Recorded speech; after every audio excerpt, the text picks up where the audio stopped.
আবারও চলে এলাম অ্যাস্ট্রোলজি বিষয়ে নতুন একটা ভিডিও নিয়ে। আগের ভিডিওতে আমরা আলোচনা করেছি 12টা রাশি এবং রাশির যে অধিপতি আছে সেই সব গ্রহগুলোকে নিয়ে। আজকের ভিডিওটা একটু অন্যরকম ভিডিও হতে চলেছে। তার কারণ আজকের ভিডিওতে যে বিষয়টিকে নিয়ে আলোচনা করব সেটি হলো গ্রহের গোচর নিয়ে এবং গ্রহগুলির ডিগ্রিগত অবস্থান নিয়ে। 360 ডিগ্রি সমগ্র পৃথিবীর মানকে ধরে যদি আমরা চলি, এই 360 ডিগ্রির ভেতরেই 12টা রাশি অবস্থিত। তাহলে 360 ডিগ্রিকে যদি আমরা 12 দিয়ে ডিভাইড করি তাহলে আমাদের অ্যান্সার আসবে 30 ডিগ্রি। তাহলে প্রতিটা রাশির মানই কিন্তু 30 ডিগ্রি করে। এবং এই রাশিগুলির মধ্যে যে গ্রহগুলি অবস্থান করছে, অর্থাৎ যে গ্রহগুলির দ্বারা এই রাশিগুলো পরিচালিত হচ্ছে, সেই গ্রহগুলোর মানও কিন্তু 30 ডিগ্রি করে। প্রতিটা গ্রহেরই কিন্তু 5টি করে অবস্থা আছে। এই 5টি অবস্থার মধ্যেই কিন্তু গ্রহগুলি রয়েছে। গ্রহদের 5টি অবস্থার মধ্যে প্রথম অবস্থা হলো বালক অবস্থা, দ্বিতীয় অবস্থা হচ্ছে কুমার অবস্থা, তৃতীয় অবস্থা হচ্ছে যুবা অবস্থা অর্থাৎ যুবক, চতুর্থ অবস্থা হচ্ছে বৃদ্ধ অবস্থা এবং পঞ্চম অবস্থা হচ্ছে মৃত অবস্থা। তাহলে বালক অবস্থা আমরা যদি দেখি তাহলে 0 ডিগ্রি থেকে 6 ডিগ্রি পর্যন্ত হচ্ছে বালক অবস্থা। তাহলে কোনো গ্রহ যদি কোনো রাশিতে 0 ডিগ্রি থেকে 6 ডিগ্রির মধ্যে অবস্থান করে তাহলে সেটি হচ্ছে গ্রহটির বালক অবস্থা। এবার একটা বালক অবস্থাতে গ্রহটা কিন্তু ততটা পরিমাণে ফলাফল দিতে পারে না। তার পরের অবস্থা হচ্ছে কুমার অবস্থা।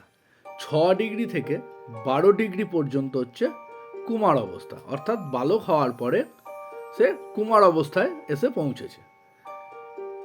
তারপরের অবস্থা হচ্ছে 12 ডিগ্রি থেকে 18 ডিগ্রি পর্যন্ত হচ্ছে যুবক অবস্থা, অর্থাৎ কি এই সময়তে কিন্তু গ্রহের মধ্যে একটা পাওয়ার থেকে যায়।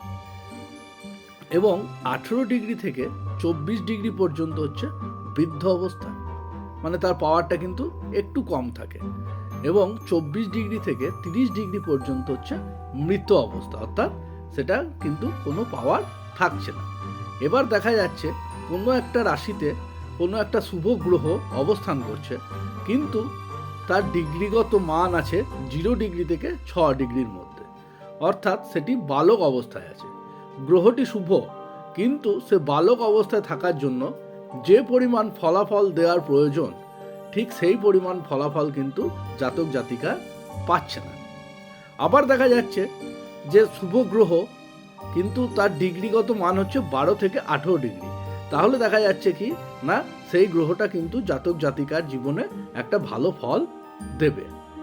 এইগুলি হচ্ছে গ্রহদের ডিগ্রিগত অবস্থান। এবার আলোচনা করব শত্রু গ্রহ এবং মিত্র গ্রহদেরকে নিয়ে। গ্রহদেরকে যদি আমরা দুটো ক্যাটাগরিতে ভাগ করি, একটা হচ্ছে দানব আর একটা হচ্ছে দেবতা। তাহলে দেবতা কোনগুলি? সেগুলি হচ্ছে রবি, চন্দ্র, মঙ্গল এবং বৃহস্পতি। আর দানব কোনগুলো? দানব হচ্ছে শনি, শুক্র, রাহু এবং কেতু। এবার রবি, চন্দ্র, মঙ্গল এবং বৃহস্পতি এরা হচ্ছে পরস্পরের মিত্র গ্রহ। আর শনি, শুক্র, রাহু এবং কেতু এরা হচ্ছে পরস্পরের মিত্র গ্রহ। যেহেতু শনি, শুক্র, রাহু ও কেতু পরস্পরই দানব, তাই এরা এদের মিত্র। আর রবি, চন্দ্র, মঙ্গল ও বৃহস্পতি এরাও হচ্ছে দেবতা, অর্থাৎ এরাও পরস্পরের মিত্র। বুধ গ্রহ চন্দ্র আর মঙ্গলের শত্রু, বাকি সব গ্রহগুলির কিন্তু মিত্র। তাহলে রবি গ্রহের শত্রু গ্রহ কোনগুলি? রবি গ্রহের শত্রু গ্রহ হলো শনি, শুক্র, রাহু, কেতু। এখানে বলে রাখি রাহু কেতু হচ্ছে ছায়া গ্রহ, কিন্তু অ্যাস্ট্রোলজিতে রাহু ও কেতুর কিন্তু একটা বিরাট গুরুত্বপূর্ণ ভূমিকা রয়েছে। তাহলে চন্দ্র গ্রহের শত্রু কোন গ্রহগুলি? চন্দ্র গ্রহের শত্রু হচ্ছে শনি, শুক্র, রাহু, কেতু এরা হচ্ছে চন্দ্রের শত্রু। মঙ্গলের শত্রু কোনগুলি? শনি, শুক্র, রাহু, কেতু এরা হচ্ছে মঙ্গলের শত্রু। বৃহস্পতির শত্রু কোনগুলি? শনি, শুক্র, রাহু আর কেতু এরা হচ্ছে কিন্তু বৃহস্পতির শত্রু। এবার দেখা যাচ্ছে কোনো একটা রাশিতে বৃহস্পতি অবস্থান করছে, কিন্তু সেখানে শনির দৃষ্টি পড়ছে। তাহলে বৃহস্পতি ও শনি পরস্পরের কিন্তু শত্রু। তাই সেই জায়গায় কিন্তু জাতক এবং জাতিকার জীবনে কিন্তু একটা অন্যরকম এফেক্ট দেখা দেবে। আবার দেখা যাচ্ছে যে কোনো ভাবে চন্দ্র অবস্থান করছে এবং সেখানে বৃহস্পতির দৃষ্টি পড়েছে। তাহলে চন্দ্র এবং বৃহস্পতি কিন্তু পরস্পরের মিত্র গ্রহ। তাই কিন্তু সেই জায়গায় জাতক এবং জাতিকার একটা ভালো ফল পাওয়া যাবে, কিন্তু সেই ঘরে দেখতে হবে যে তাদের ডিগ্রিগত অবস্থান কি পরিমাণে রয়েছে। যে ঘরে যে গ্রহটি দৃষ্টি দিচ্ছে সেই জায়গায় তাদের গ্রহটির ডিগ্রিগত অবস্থান কতটা আছে সেটাও কিন্তু একবার আমাদের দেখে নিতে হবে। এবার আলোচনা করব গ্রহদের দৃষ্টি নিয়ে। এটা কিন্তু একটা বিশেষ গুরুত্বপূর্ণ ব্যাপার, কারণ কোন গ্রহগুলো কোন ঘরে দৃষ্টি দেয় এটা কিন্তু আমাদের জানতে হবে।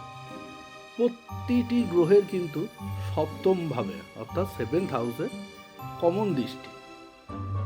রবি, চন্দ্র, মঙ্গল, বৃহস্পতি, শনি, শুক্র, রাহু, কেতু প্রত্যেকটা গ্রহেরই কিন্তু সপ্তমে দৃষ্টি আছে। এছাড়া মঙ্গল, বৃহস্পতি, শনি, রাহু এবং কেতু এদের কিন্তু অন্যান্য ঘরেও দৃষ্টি আছে।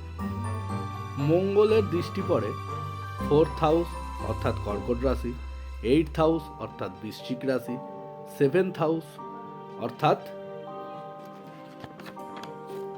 তুলা রাশিতে দৃষ্টি আছে। বৃহস্পতি দৃষ্টি দেয় 5th হাউস, 9th হাউস এবং 7th হাউসে। 9th হাউস অর্থাৎ নিজের ঘর ধনু রাশিতে। শনি দৃষ্টি দেয় 3rd হাউস, 7th হাউস এবং 10th হাউসে। রাহু দৃষ্টি দেয় 5th house, 7th house, 9th house এবং 12th হাউসে। কেতু দৃষ্টি দেয় 5th house, 7th house, 9th house এবং 12th হাউসে। এগুলো হচ্ছে গ্রহের দৃষ্টি। এই দৃষ্টির জন্যই কিন্তু বিভিন্ন রকম ফলাফল আমরা পেয়ে থাকি। এই ধরনের আরও নতুন নতুন ভিডিও পেতে আমার চ্যানেলটিকে সাবস্ক্রাইব করে দেবেন এবং পাশে থাকা বেল আইকনটিকে প্রেস করে দেবেন, আমি যেন পরবর্তীতে আরও নতুন নতুন আপডেট ভিডিও আপনাদের সামনে তুলে ধরতে পারি। নমস্কার।